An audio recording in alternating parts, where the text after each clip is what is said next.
পুলিশের গুলিতে শহীদ হন রংপুর বেগম রোকেয়া বিশ্ববিদ্যালয়ের সমন্বয়ক আবু সাইদ সহ ৫ জন।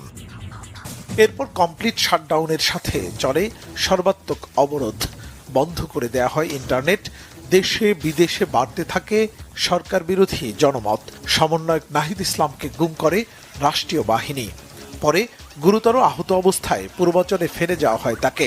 একদিকে চলে গ্রেফতার, নির্যাতন, হত্যা, অন্যদিকে সমন্বয়কদের সাথে সমঝোতা করতে সরকারের ৩ প্রতিনিধির বৈঠক। ৮ দফা দাবি থেকে ২২ জুলাই ৪ দফা দাবি জানিয়ে ৪৮ ঘন্টার আলটিমেটাম দেন নাহিদ ইসলাম, যেখানে ইন্টারনেট চালু, ক্যাম্পাস থেকে আইনশৃঙ্খলা বাহিনী প্রত্যাহার করে ক্যাম্পাস চালু এবং কারফিউ প্রত্যাহারের ঘোষণা আসে সরকারের পক্ষ থেকে। ততক্ষণে আন্দোলনে ঝরে যায় অসংখ্য প্রাণ, আহত হাজারো মানুষ। তাদের তালিকা তৈরি ও হামলায় জড়িতদের চিহ্নিত করার দাবি ওঠে ২৫ জুলাই।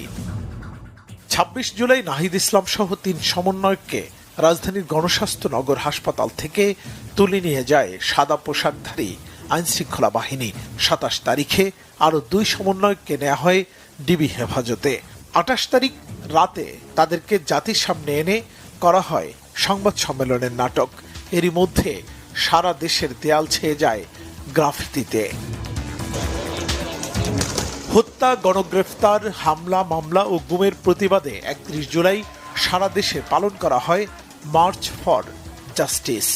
১ আগস্ট ছেড়ে দেয়া হয় গোয়েন্দা হেফাজতে থাকা ৬ সমন্বয়ককে। ২ আগস্ট শুক্রবার সারা দেশে চলে গণদোয়া ও গণমিছিল। ৩ তারিখে কেন্দ্রীয় শহীদ মিনারে লাখো জনতার জমায়েত।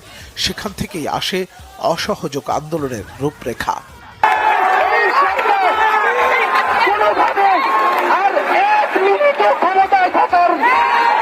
বৈষম্য বিরোধী আন্দোলনের ব্যানারে আসে সরকার পতনের ১ দফা ঘোষণা।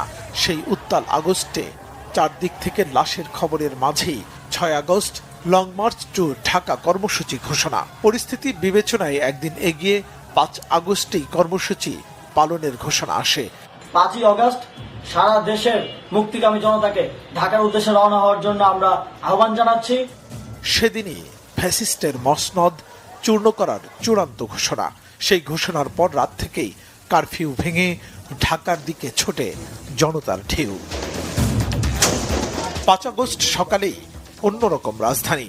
শহরের কোথাও কোথাও ধ্বংসস্তূপ। এরই মধ্যে উত্তরা থেকে গণভবন অভিমুখে আসতে থাকে জনস্রোত। এরপর ঢাকার প্রতিটি প্রবেশমুখ থেকে নামে জনতার ঢল। সকল দাম্ভিকতার অবসান ঘটিয়ে নিজের জীবন বাঁচাতে ছোট বোন রেহেনাকে নিয়ে